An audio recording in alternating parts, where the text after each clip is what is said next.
he'll make then.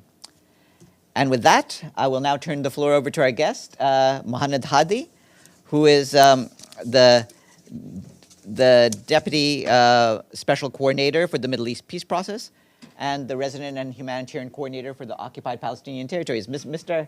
Hadi, it's great to see you, and I hope that the ceasefires brought us a little bit better news than we've had over the past months.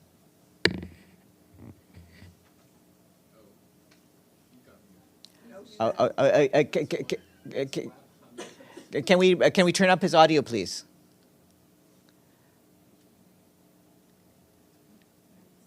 Try again, Mr. Hadi. Hold on. We're not getting your audio. What seems to be the problem? You have to unmute your mic. Oh. Okay, is it any better now? Farhan, now I can't hear you. Yes, it's either you or me. So I'll mute so we can hear you. Okay, well, good afternoon and thank you for having me. Actually, I just came out of Gaza this afternoon. I went there early this morning. And I have to tell you, when I entered Gaza this morning, it felt like this is probably one of the happiest days of my professional life over a period of humanitarian journey of 35 years. I entered Gaza, it was totally different to the many times I entered Gaza in the past 10, 11 months. The people I met had a different attitude. It made me very happy to see that people already started moving, some of them going back to their places of origin. I saw people in the streets, started to do some cleanup of the roads. I felt there is a bit more law and order compared to the times that I passed before when I was entering Gaza and seeing our trucks, the humanitarian trucks being looted. This time I saw things are improving. I met many families. I went to a communal kitchen where I met families who, yes, basically they did tell me that they depended on the WFP meals that they received, and if it wasn't for that kitchen, they probably would have starved to death. But they were very hopeful, and they actually gave me a lot of hope for the future. I also have to tell you that most of them that I spoke to, women, children, elderly, and that's something I do every time I go to Gaza. I speak with the population, I speak with the people of Gaza to understand more what they're going through and what their needs are. And basically today, yes, they are in need of humanitarian assistance, but all of them told me that what they want now immediately is they want to go home, and they want income generating activities. They want to work. They don't like the fact that they have been depending on humanitarian aid. And definitely this dependency syndrome that a humanitarian operation, aid delivery may create, they resent that. They see themselves now in a place where they can actually start early recovery from now. They talk to me about education. They talk to me about shelter, about blankets for the winter. And actually, some of the women I talked to, basically, they were saying that they want clothes. They have been wearing the same clothes for almost one and a half for 12 months and more. So as I said, it was very encouraging. I did feel the pain of the people, but this time, as I said, it was different. Then I went with colleagues to the warehouses, to the logistics cluster, to the warehouses, to see the capacity of the United Nations, to make sure that our logistics capacity is up to the expectations. I also visited a mill, which I visited before the war. because I visited Gaza also before 7th of October many times in previous capacities. The owner of the mill explained to me how they're very much looking forward to start the operation again, and they showed me their readiness. I had a very good discussion with them. What they need now is they need fuel, some spare parts to make sure that they're able to operate, and they definitely need wheat to start the milling operation. Then I visited some of the other offices, and I have to say that I met some of your colleagues, some reporters and some news agencies. And the first thing that come to my mind is, when will we see the international news agencies and media inside Gaza? I think it's time for the correspondents, for the international correspondents, to make sure that they enter Gaza and report live from there. Let me stop here on Gaza, and happy to answer questions. We'll take some questions from the press. First, Edie. Thank you very much, Mr. Hadi, on behalf of the United Nations Correspondents Association. Thank you for doing this briefing. Edith Lederer from the Associated Press, and I'm sure I speak on behalf of all of my colleagues that anything you can do to open up Gaza to the international media would be appreciated by every single one of us and all of our news organizations. You said that people are looking for early recovery projects right now so they can start earning their own income. What can the UN do about this to try and actually immediately get things going on that score? Thank you. Even before we had a ceasefire, my colleagues and I were preparing for this day. I always informed my UN colleagues and an NGO and the NGOs that it's never too late to start thinking of early recovery. So we had our engagements, we had our preparations. UNDP was ready. Now that we have the opportunity, hopefully we will start sooner than later. We need to start with the rubber removal. We need to make sure that we at some stage probably see how we can help people with some cash transfer, how we can start with voucher systems. But also with that, we need to make sure that the banking sector is working. Electricity also is, the power plants and the electricity is functioning. And we want to make sure that the private sector is operating. There is a lot the United Nations can do, and our humanitarian partners. But let's not forget the role of member states, but also the critical role of the private sector, and that's extremely important, of course, in early recovery.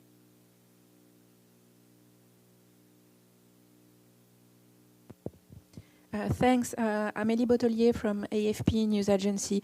I have a few practical questions on how the aid delivery is going on right now since the ceasefire has entered into force.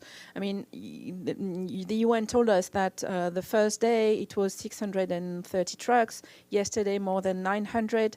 Can you give us a little more details about where this aid is going, what kind of aid it is, and is it only the UN getting these trucks in, or any other, any NGOs?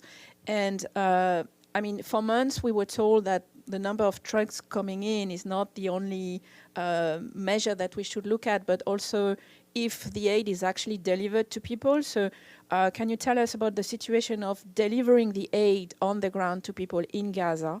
And I think that's it. Thank you. Thank you. Let's not forget that for more than 40 months, we have been operating in war situation, in a war zone.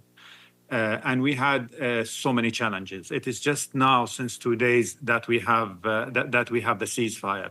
and a lot of some of the challenges still exist, and we need to work around them. Yes, the first day we reached over 600. The second day, I'm glad to say we exceeded the 900 mark, and probably today we will reach somewhere close to 900 maybe.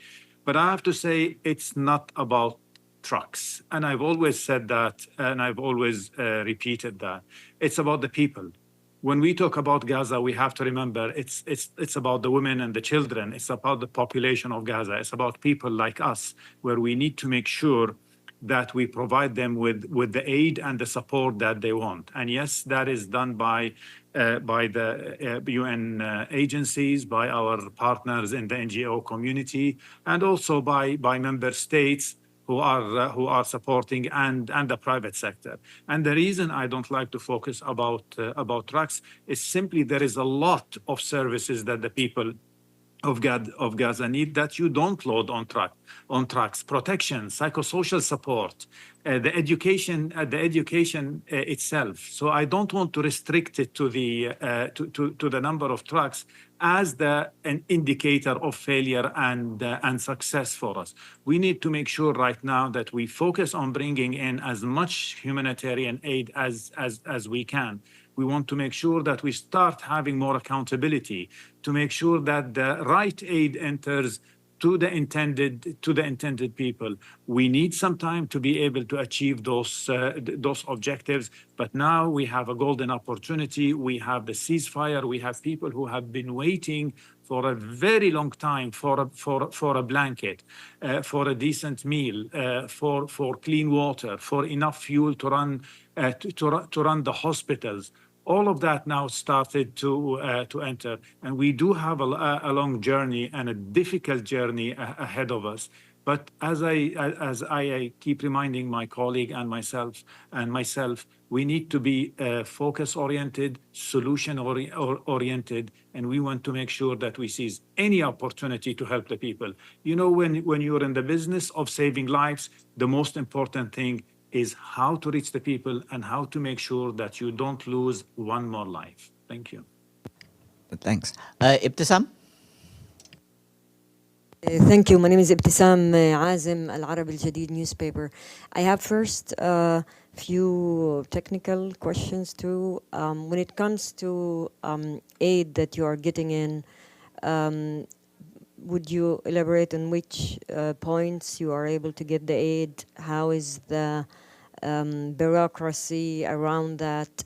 And then you talked about early recovery.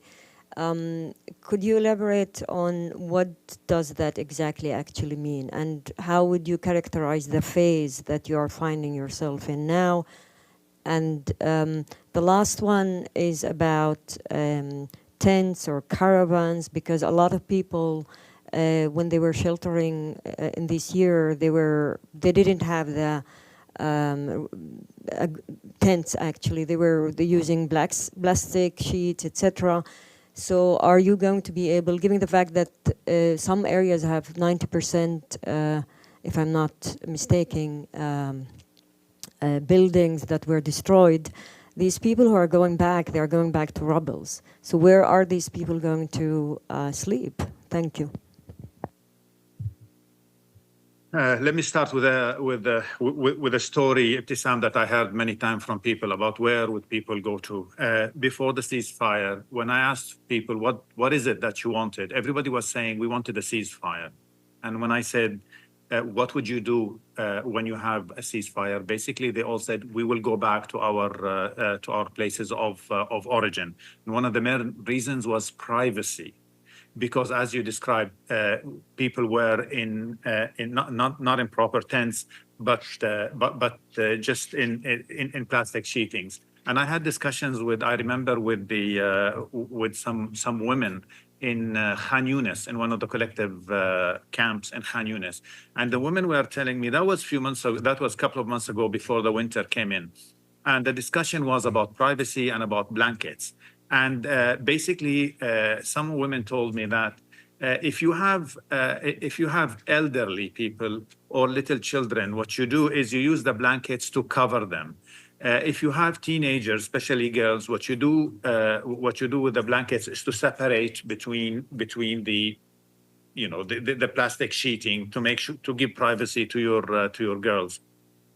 And if it starts raining, then you really don't know what to do with the blankets. But because of that, people want to go back to their places of origin. Yes, they know that their houses are destroyed. I agree with you. But all of them simply told me that if I get a tent, I'll go back there and I live on top of the rubble in my place of origin. We're hoping by the way, the day after tomorrow, that tents will start coming in. We're extremely hopeful. Don't hold me 100% accountable to that, but we're expecting some shipment to come. We're pushing as much as we can on tents, and we will make sure that we'll bring in as many tents and caravans as we have. We are supplying the north and the south from all entry points that we get access to. And again, but you have to know things are still challenging and chaotic, but we're seizing every opportunity. On income generating activities, of course, on early recovery, we'd like to start with income generating activities because this is what people have said. Some agriculture projects, if we can, cash for work, any other opportunities. Rubble removal is a lot of work. UNDP and other agencies will be working and focusing on that. Let's not forget that we're not strangers as the United Nations in Gaza. We have worked there for many years in Gaza and in the West Bank. We have experience, we have partnership. The people know us, the people trust us. The relation between the people of Gaza and UNRWA is a long relation. Let's not forget the role of UNRWA and how important it is. So despite all the challenges, I can assure you that the commitment is there. And today, and even today, when I was speaking to the people, some of them were asking me, "Are you going to leave us?" And we were like, "No, we're not going to leave you. We will never leave you." Actually, this relation between us, this partnership between us and the Palestinians in Gaza is going to enhance, and we will remain with them, help them restore their lives. Thank you. Just a quick follow-up on the tents. On the tents, just if you could, do you have any numbers, approximate numbers on how many tents or caravans you would need? Thank you. I really don't have the numbers now. As I told you, we just before I came to this to the office on the way from Gaza, we were talking about it with my colleagues. So, but I thought because you asked the question, I thought I will let you know. So I am hopeful that in 2 days we'll be able to bring at least some tents into Gaza. Tony? Thank you, Tony Naddaf, Al Hurra TV. You just mentioned that UNRWA has a very major and important role, and you also described a very broad picture about the humanitarian delivery at this moment in Gaza. How do you think that this picture is going to change once the Israeli law banning UNRWA activities will go into effect? Thank you. Shukran, Tony. Again, I must start with a story which had to do with the women I spoke with, and I've asked the same women group that I was referring to earlier.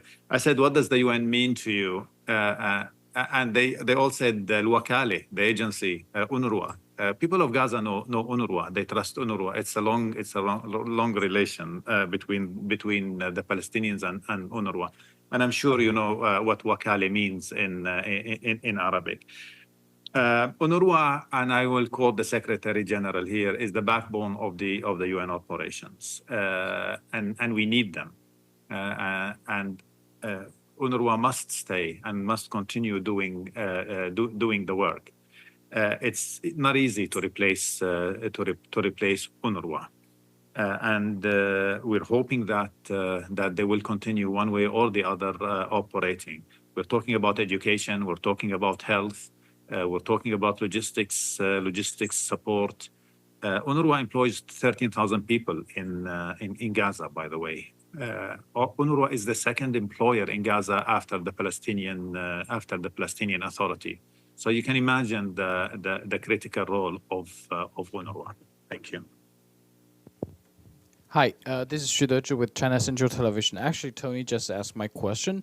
So you were in Gaza, and from your perspective view, how how much of a role UNRWA has been participated in the past few days in the ceasefire humanitarian delivery? And also, all of the UN officials said that there's no replacement of UNRWA, but the fact is the fact that the two bills, they're going to be enforced after January. Then what are we going to do with that fact? Thank you. Thanks. Just want to let you know that a good percentage of our stock in regional countries in Egypt, in Jordan, are UNRWA stocks. So a good part of the humanitarian aid that entered today and yesterday and the day before, they were UNRWA stocks, and we'll still be using UNRWA stocks. What is going to happen after 30th January? Exactly, I do not know. We're still in discussion with the government of Israel and others. But there is one thing we know for sure. We will do whatever it needs to make sure that we continue supporting the Palestinians in Gaza, West Bank, and East Jerusalem. I said it before, but I repeat it. You know, when you're in the business of saving lives, failure is not an option. So we don't quit. It's not part of our DNA, and we will continue our mission and our mandate. Thank you. Abdul Hamid online. Thank you, Hadi. It's a pleasure to see you again, and I have a few questions. I want to ask you if you happen to visit any of the hospitals or any of the clinics that had been destroyed, and if you can also talk about the 650,000 children who are supposed to go to school and if anything being done. But my other question, Mr. Hadi, you know there was a campaign to dehumanize the Palestinians. I'm talking about gangs and thieves and robberies during the war was very common to hear that. You gave a report to the Security Council on 25th of November, and you mentioned the disappearance of 98 trucks, which was in reference to the lawlessness in Gaza. And I asked the same question to your colleague, Georgios Petropoulos, and he said the trucks were taken from an area where Israel was in control. Now, as you can see, when the war stopped, there was no theft, there was no attack, there is law and order, and the Palestinian people are a civilized people, as you know. And there is no gangsters now, and everyone is doing their job and going back to their lives. So how do you address that issue, which I wrote to you about it, and I didn't receive an answer? Thank you very much. Thanks. Let me start with the hospitals. I visited lots of hospitals and lots of clinics during my previous visits to Gaza. I went to Al-Shifa, Al-Aqsa Hospital, and many others. And I have to tell you, what I saw there is just one sad story after the other. I can spend hours telling you stories, individual stories that I heard from people. A lot of them are heartbreaking, and people told me their agony and their stories in painful details. But also, what I saw is the lack of ability to provide medical services to the patients. I went to the dialysis department, where they told me that they're only giving 25% of people's needs. I went to the emergency rooms. I've seen a lot. I have to tell you what I have seen there. I have never seen in my entire career in the United Nations, and I have been working for the United Nations for a very long time. So that's on the hospitals, but we're hoping now things will change as we will hopefully be able to bring more aid, medical supplies, for the hospitals. On education. Education is important. Unfortunately, the children, they have lost a full year of education, and and they're losing more every day. We need to make sure that education starts. Yes, education did start at small scale here and there in certain parts of Gaza. Others who have ability, their children are studying online, but it's not at the level it should be. So, rest assured, UNICEF and other agencies, especially UNRWA, who provides education for 650,000 people, are highly concerned. I am not somebody who works in the United Nations as the humanitarian and resident coordinator. Are extremely concerned about education, and it's always on top of our priority list. You talked about the lawlessness and the loss of law and order. This is what you expect in any war situation. This is not just specifically about Gaza. I again witnessed that in many places around the world. Gaza is not the only place where law and order disappear in a war, and this is not an easy war. This is a very difficult, challenging war for the people.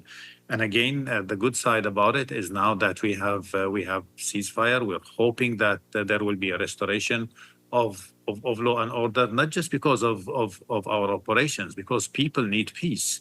You can't rebuild your life when you don't have security. When security is like oxygen. You only miss it if it disappears. And this is something that I saw today, a beginning of it, and I hope that it will continue. Thank you. Michelle? Thank you. Thanks for the briefing. Just to clarify, I know we're only on day 3 of the ceasefire, but since the ceasefire came into effect, have there been any reports of issues with looting or armed gangs with regard to aid deliveries? And you alluded to challenges earlier. What are some of the other challenges that are still being faced, even though the ceasefire has come into effect, with delivering aid? Thank you. Thanks. We had reports about minor cases minor incidents, of looting. It was not like before. It's not organized crime. Some kids jumped on some trucks trying to take food baskets. There were some other people tried to take some bottled water. So it wasn't like before, and hopefully within a few days this will all disappear once the people of Gaza realize that we will have aid enough for everybody. The challenges are, as we'd expect, there'll be logistical challenges. But also today, when I was moving inside Gaza, you'd see there is a lot of people who are on the move. There are people who are moving from one place to the other.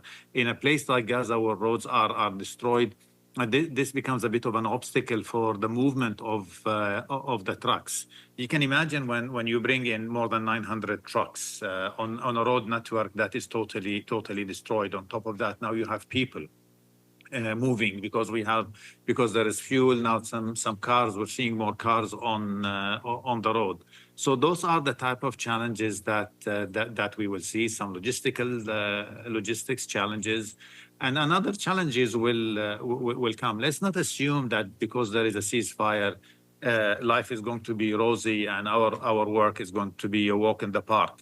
To the contrary, we will find that we will face another set of challenges, but with an experienced team like we have in Gaza, we will make sure we're sure that we will be able to deal with the challenges and hopefully make those challenges opportunities for the people of Gaza. Thank you. And then just to clarify, talking about the truck numbers, how are those truck numbers agreed for each day? Who's counting them? How are they agreed? And how many crossings are open? I don't have the details of the crossings today, but those trucks, as I said, are a combination from UN NGOs. Some come from private sector, some from member states. So it's a joint work between all parties to come up with the numbers. It's still challenging. It's still difficult, and it's still a struggle for us, by the way, even to come up with accurate numbers. So we need some time to be able to get those numbers faster to you with more details from which entry point and what are the exact loads on the trucks. We're still at day 3 and facing challenges, but hopefully sooner than later we'll be able to have more information, and every day passes we become more and more organized. Thank you. Bisan? Thank you very much. Bisan Abquake with Al Jazeera. Just a follow-up on the looting. So just to confirm, law and order has been restored and these organized crime groups have disappeared since the ceasefire went into place? And another question also on this, is this something that the UN will be looking into, who was actually looting the trucks, since now this, as you are saying, seems to have stopped? Thanks, Bisan. As I said, I did not receive any reports of major looting incidents, organized crime. What we have heard is there were some minor incidents. I've actually saw some of them today myself when I was driving in Gaza. As for the past, I really don't know what can be done about that. We faced the looting happened over a long period of time. It's unfortunate that it has happened. I'm not sure if anything can be done about it today. But again, we really would like to be forward looking, and we're focusing all of our energy now on taking advantage of this opportunity and providing aid to the people. Okay, Frank? Thank you for doing this. Frank Uciardo from TRT World. Were you working in a humanitarian capacity in Gaza between 2017 and 2021? Sorry, Frank, can you repeat? Were you working in a humanitarian capacity in Gaza between 2017 and 2021? Yes, I was the regional director of the World Food Program, and during that, not for the full period, but part of it, yes. Okay. As you might remember, during that period, then President Trump had UNRWA in his crosshairs during his presidency, and now that he's going back in the White House, what concerns do you have that he might again target UNRWA, despite what's going on in the Israeli Knesset with the ban there? I really can't speak on behalf of President Trump or the U.S. administration. But what I can tell you is, as humanitarians, we hope that we get the continued support of all member states. The people of Gaza went through a lot. What the people of Gaza have gone through in the past 14 months, I don't think anybody has gone through in recent history. I've worked in many emergencies. This is really worse than the worst humanitarian crisis that I have ever seen. So that's why we're hoping that all member states will continue supporting us.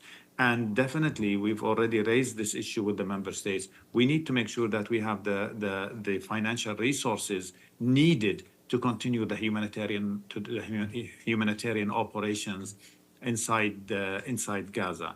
So we're looking for more support from U.S. government, from traditional donors, from the regional countries in the Middle East, but also from non-traditional donors.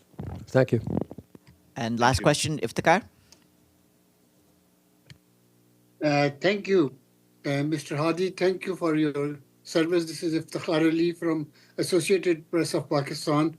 By now, all the questions have been asked, but let me ask you whether individuals in countries around the world can directly donate money to the Palestinians in Gaza?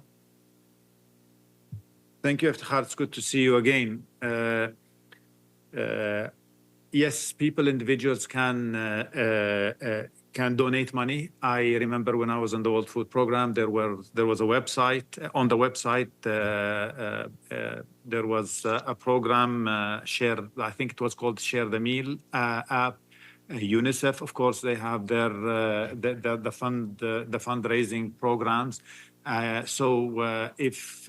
If individuals go on the websites of agencies, I'm sure that they can donate. And the people of Gaza, I know they will appreciate each donation that they get. Thank you.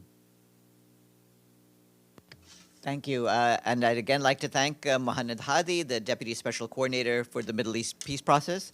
Thank you very much for your briefing, and best of luck in the weeks ahead. Thank you, Farhan. And as I said earlier, I hope that next time all of us will meet in person somewhere in Gaza. Inshallah. Take care. Thank Have a you. good afternoon, everyone.